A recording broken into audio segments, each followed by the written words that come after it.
Hello, dear students. Today we are going to discuss the second chapter of history, that is from trade to territory. Okay, in this chapter, हर कोई जानता है कि जब Britishers India में आए तो कभी भी कोई ये बोल के नहीं आए कि हम यहाँ पे रूल करने आ रहे हैं या हम इसलिए आ रहे हैं कि हमें रूल करना है और तुम लोग हट जाओ, हम लोग को रूल करने दो और हम लोग तुम्हें हरा देंगे और यहाँ पे पूरा कब्जा कर लेंगे। ऐसा नहीं है। वो कभी भी ये बोल के नहीं आए। वो यहाँ पे आए ट्रेड करने के लिए, बिजनेस। जब उन्होंने ऐसा मौका देखा यहाँ पे कि यहाँ बहुत सारी अपॉर्चुनिटी है, यहाँ के यूनिटी नहीं है आपस में और रूलर्स वीक हैं, तो फिर धीरे धीरे वो ट्रेड से टेरिटरी की तरफ बढ़ गए। टेरिटरी मतलब अलग अलग जगहों को उन्होंने धीरे धीरे कब्जा करना शुरू किया और इंडिया पे पूरा रूल करना शुरू कर दिया। तो इस चैप्टर में हम यही देखेंगे कैसे एक कंपनी, एक बिजनेस करने के लिए कंपनी जो ब्रिटेन से चली थी, वो आगे चल के कैसे टेरिटरी पे कब्जा करना शुरू कर दिया उन लोगों ने। तो जैसे कि तुम लोगों ने पढ़ा था मुगल एम्पायर, तो सबसे पावरफुल जो मुगल एम्पायर था, पावरफुल और लास्ट पावरफुल मुगल एम्पायर जो था, मुगल रूलर जो था, सॉरी, वो था औरंगज़ेब। और औरंगज़ेब 1707 में उसकी डेथ हो जाती है। उसके बाद ये नहीं कि मुगल एम्पायर जो था तुम्हारा वो फॉल हो गया। मुगल एम्पायर था लेकिन रूलर्स बहुत ही वीक रूलर्स थे, बहुत ही अच्छे रूलर्स नहीं थे, बहुत वीक रूलर्स थे। रूलर्स थे लेकिन बहुत वीक हो गए थे। तो अब उसकी वीकनेस की वजह से क्या क्या चीज़ें होती हैं, कितना उस पर असर होता है और ब्रिटिशर्स को कितना फ़ायदा होता है, ये सारी चीज़ें आगे देखते हैं। सबसे पहले हम जानते हैं कि ये अंग्रेज़ जो इंडिया में आए वो कैसे आए। तो उसके लिए पहले हमें जानना पड़ेगा ईस्ट इंडिया कंपनी के बारे में। ईस्ट इंडिया कंपनी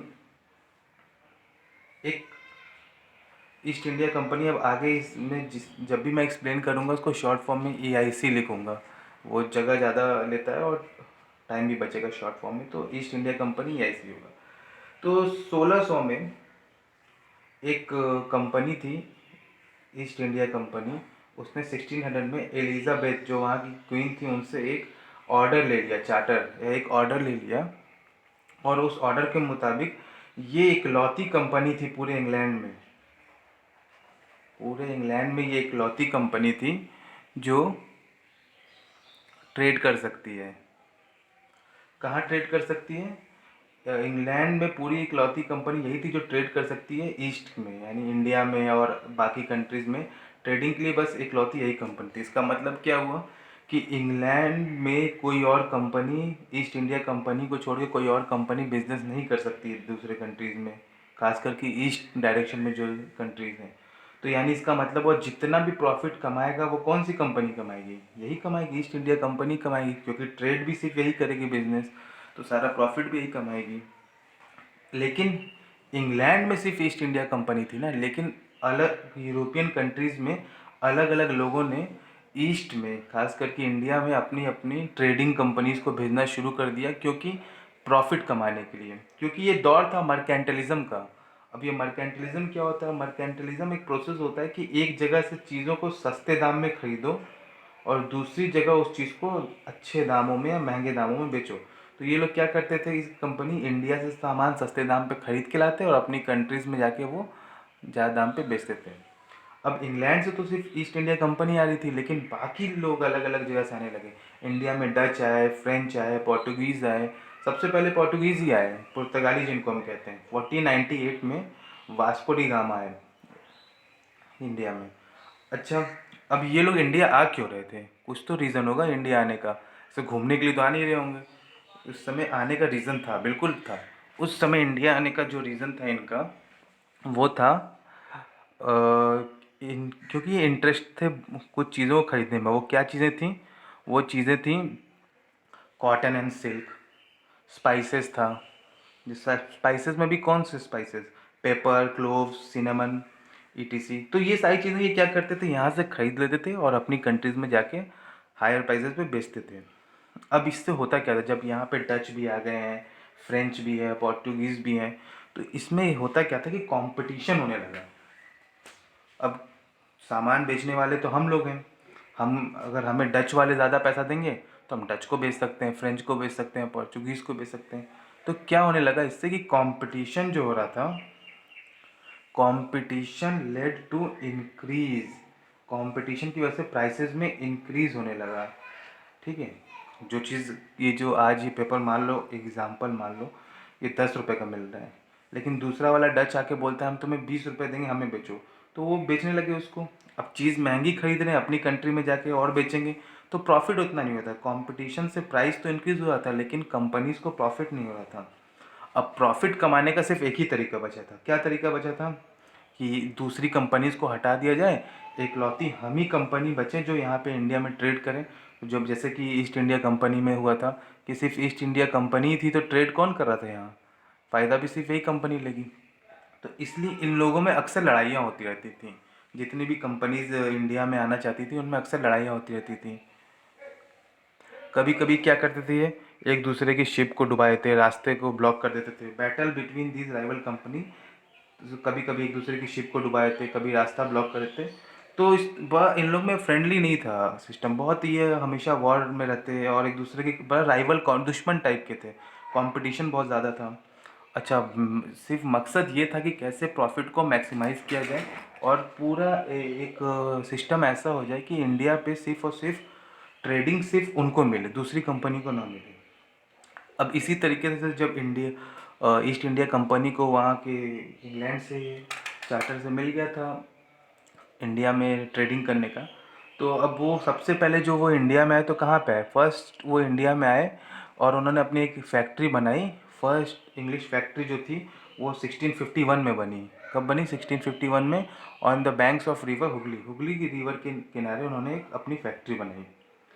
अब जब उन लोगों ने फैक्ट्री बना ली तो उन लोगों ने क्या किया, यहाँ पे ध्यान से समझने की चीज़ है कि जब उन लोगों ने कंपनी बना ली, फैक्ट्री बना ली, तो उन लोगों ने क्या किया, वहाँ पे मर्चेंट्स को, ट्रेडर्स को, इन सारे लोगों को, मर्चेंट्स को, ट्रेडर्स को, इन सारे लोगों को क्या बोला कि आप मान लो ये फैक्ट्री उन्होंने बनाई, तो बोला कि आप यहीं पे आके सेटल होने लगी हमारे फैक्ट्री के पास, और यहीं से हम लोग, ताकि सामान वामान लाने ले जाने में आसानी हो और आपको भी देने में आसानी हो। तो उनको वहाँ पे अपनी फैक्ट्री के पास सेटल करने लगा। धीरे धीरे सेटल करके इन लोगों ने एक क्या कर लिया, एक किला बना लिया, एक फोर्ट बना लिया उसके चारों तरफ। ठीक है, तो देखो कितनी चालाकी से ये काम कर रहे हैं। अभी भी इनका मकसद ये नहीं है यहाँ पे, लेकिन फिर भी कि हमें रूल करना है, ये इनका अभी भी मुख्य उद्देश्य क्या है? बिजनेस करना, प्रॉफिट कमाना। अब इन लोगों ने क्या किया आगे चल के कि एक फरमान ले लिया। फरमान होता है एक शाही ऑर्डर या एक राजा की तरफ से एक ऑर्डर जो होता है उसको कहते हैं फरमान। ठीक है, रॉयल ऑर्डर। तो उन लोगों ने एक फरमान ले लिया। उसमें क्या किया, इन लोगों को क्या ऑर्डर मिल गया कि duty free trade for east India company. Duty free मतलब अब इनको जो भी यहाँ पे बिजनेस करेंगे उसको उसका टैक्स नहीं लगेगा इनका। ठीक है, ड्यूटी फ्री टैक्स हो गया, ड्यूटी फ्री ट्रेड हो गया। अब इनको टैक्स तो लगेगा नहीं इस चीज़ पे, तो ये उस पर इन लोगों ने मुग़ल एम्परर से ले लिया था, उनको कन्विंस करके ये एक कंसेशन ले लिया कि हम टैक्स नहीं देंगे। कहा कि देखिए हम लोग बहुत यहाँ पे बिज़नेस करने आए, ज़्यादा फ़ायदा नहीं होता है, आप हमें ये अगर टैक्स नहीं लेंगे तो बहुत अच्छा होगा। तो किसी तरीके से उनको कन्विंस कर लिया और ड्यूटी फ्री ट्रेड उनको मिल गया। अब इसका इन लोगों ने मिसयूज़ करना शुरू कर दिया। असल में जो फरमान आया था वो ये था कि सिर्फ ईस्ट इंडिया कंपनी के लिए ड्यूटी फ्री ट्रेड किया गया है, सबके लिए नहीं, सिर्फ ईस्ट इंडिया कंपनी के लिए। लेकिन इन लोगों ने क्या किया, जो कंपनी के ऑफिसर्स थे वो प्राइवेट ट्रेड चालू करने लगे।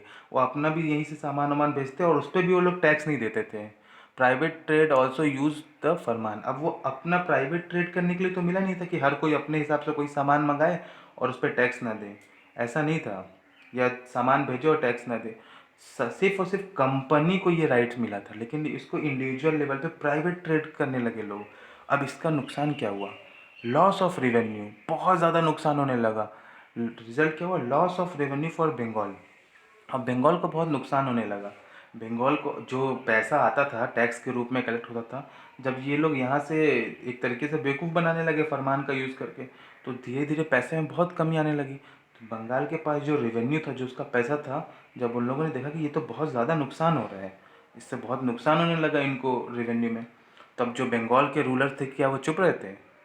बिल्कुल नहीं रहते। देखते हैं आगे क्या होता है फिर। अब जो बंगाल के रूलर्स थे वो बहुत सारे रूलर्स यहाँ पे जो थे उनका गुस्सा बहुत ज़्यादा आने लगा, क्योंकि रेवेन्यू तो आ नहीं रहा था और कंपनी की वजह से बहुत नुकसान हो रहा था बंगाल को। अच्छा, बंगाल में नवाब कौन कौन से थे? सबसे पहले बंगाल में जो नवाब थे वो मुर्शिद कुली खान थे। उनके बाद अली वर्दी खान आए, उनके बाद सिराजुद्दौला बने। तो एक सीरीज़ याद रखना, अभी इसका काफ़ी काम आएगा। मुर्शिद कुली खान थे, फिर से अली वर्दी खान आए, फिर सिराजुद्दौला बंगाल के नवाब बने। अब जब ये अभी तक तुम्हें पता चला कि जब वो लोग रॉयल फरमान का मिसयूज़ करने लगे, तो होता क्या था कि बंगाल को पैसे का बहुत नुकसान होने लगा। तो नवाब जो थे बड़ा गुस्से में आ गए। उन लोगों ने कहा कि नहीं नहीं, ऐसे नहीं चलेगा। तो उन लोगों ने क्या किया, refuse concession, demands large tribute, stops extension, not paying tax, disrespecting नवाब। उन लोगों ने बोला कि अब तुम्हें जो छूट मिल रही है कोई छूट वूट नहीं मिलेगी, और उनसे ज़्यादा पैसा डिमांड करने लगे। स्टॉप एक्सटेंशन, बोला कि अब तुम जो इतना अपना नई नई ज़मीनें खरीद रहे हो, नई नई फैक्ट्रीज बना रहे हो, अपने आप का एक्सटेंशन रोको। अब तुम लोग टैक्स भी नहीं देते हो। नवाब ने क्या कहा कि अंग्रेज़ जो हैं वो टाइम पे टैक्स भी नहीं देते हैं, और हमेशा अक्सर ये हमारी डिसरिस्पेक्ट करते हैं, नवाबों की इज़्ज़त नहीं करते हैं, डिसरिस्पेक्ट करते हैं हमें। तो ये चीज़ एक बहुत बड़ा इशू बनने लगा। कंपनी ने इसके जवाब में क्या कहा, कंपनी ने कहा कि देखिए, हम तो यहाँ पे ये हम यहाँ पे आए हैं, तो हमारा मेन उद्देश्य यहाँ पे बिजनेस करना है, और हमारे पास इतना पैसा नहीं जितना आप डिमांड करते हैं। तो कहा कि आपके जो ऑफिसर्स हैं वो, उनकी डिमांड अनजस्ट है, unjust demand of your officers. और फिर उन वो कन्विंस करना चाहते थे नवाब को कि हमें एक्सपैंड करने दीजिए। जब हम ज़्यादा अपना नई नई जगहों पे फैक्ट्री लगाएंगे, नए नए फोर्ट्स बनाएंगे, तो उससे हमें फ़ायदा होगा, तभी हम आपको पैसा दे सकते हैं। अब बंगाल के नवाब को मालूम था कि ये लोग काफ़ी हद तक मिसयूज़ कर चुके हैं और काफ़ी पैसा कमा चुके हैं। तो ठीक है, अब इन लोग में बन नहीं रही थी, नवाब और कंपनी के बीच में काफ़ी एक आर्ग्यूमेंट टाइप का हो गया। और एक तरीके से देखा जाए तो इनके बीच में बिल्कुल एक फ्रेंडली रिलेशन नहीं रहा। दोनों एक दूसरे से समझ चुके थे, बंगाल के नवाब समझ चुके थे कंपनी बहुत ईमानदार नहीं है, और इसके अंदर कुछ न कुछ ट्रेचरी वाली फीलिंग है, कुछ छल कपट है। तो इसलिए नवाब ऑफ बंगाल और कंपनी के बीच में बहुत रिलेशन अच्छा नहीं रहा। और इसी को लेके आगे चल के एक बैटल होता है, ये बहुत इंपॉर्टेंट बैटल है, क्योंकि ये बैटल आगे चल के हिंदुस्तान के इतिहास में बहुत सारी चीज़ें इस पर डिपेंड करेंगी। तो इन दोनों नवाब ऑफ बंगाल और ईस्ट इंडिया कंपनी के बीच में एक बैटल होता है, जिसे हम जानते हैं बैटल ऑफ प्लासी के नाम से। तो इस बैटल का नाम है बैटल ऑफ प्लासी। अब ये क्या था बैटल ऑफ प्लासी, क्यों हुआ, क्या कारण थे इसके, ये हम देखेंगे अगले वीडियो में।